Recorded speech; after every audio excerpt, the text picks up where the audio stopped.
Actually, the entire boom length will be 155 meter, and the turbine what we are going to install is at 140 meter.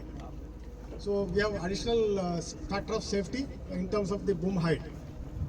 Second, this being a 650 ton crane, which means like the bottom dead weight of the crane is 650, it can lift, but at 140 meter and 150 meter, it can lift 120 ton weight. And our nacelle, the heaviest part in the entire turbine is the nacelle, which is 110 tons. So we have factor of safety of other 10 tons there, so that's good enough for the crane that we are using. And we use basically 3 cranes. This is the main crane. What you see is the We lost your audio. crawler crane. And we have 2 small cranes. One is 100 tons and other is 110 tons. 180 tons. So they are supporting cranes.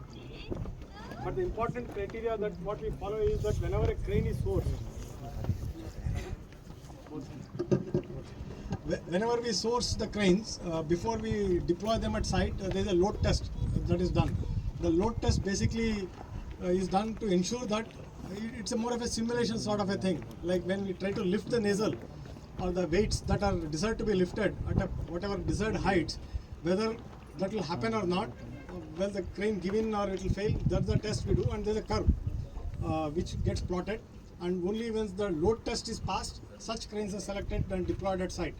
That's the safety aspect which is very important, and Blue Pine is very clear on this, and there's no compromise on the load test. The quality of cranes that we get are from an agency called Sangvi. They have the largest fleet of cranes in India, and they maintain the best quality cranes. And I think they have about something like 60 to 65% of the market share in terms of cranes that they deploy in the wind energy business.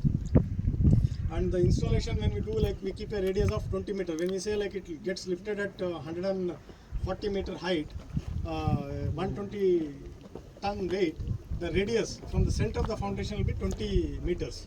So we cannot place the crane beyond 20 meters because then the capacity of lifting will go down. So we'll have to have it at 20 meter or slightly plus minus. So we normally place it at 20 meter radius and lift the nacelle.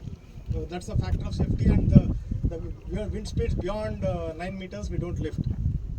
So that's again another factor, because if the wind speeds are higher, then it can create problems in terms of lifting. So we do not lift any material when the winds are higher.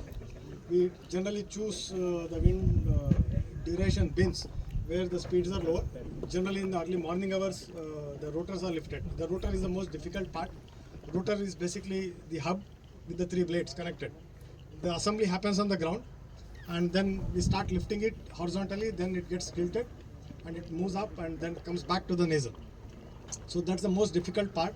So that is generally done in the low wind timing, generally in the morning hours, early morning hours, so where the winds will be lower. How long does it take to get it from the ground to the nacelle? 35 to 40 minutes if there are no winds. If the winds, like it will take maybe an hour or so.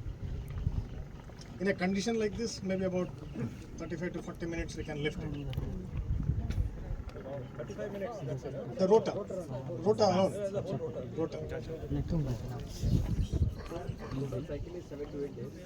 The entire machine will take about 7 to 8 days.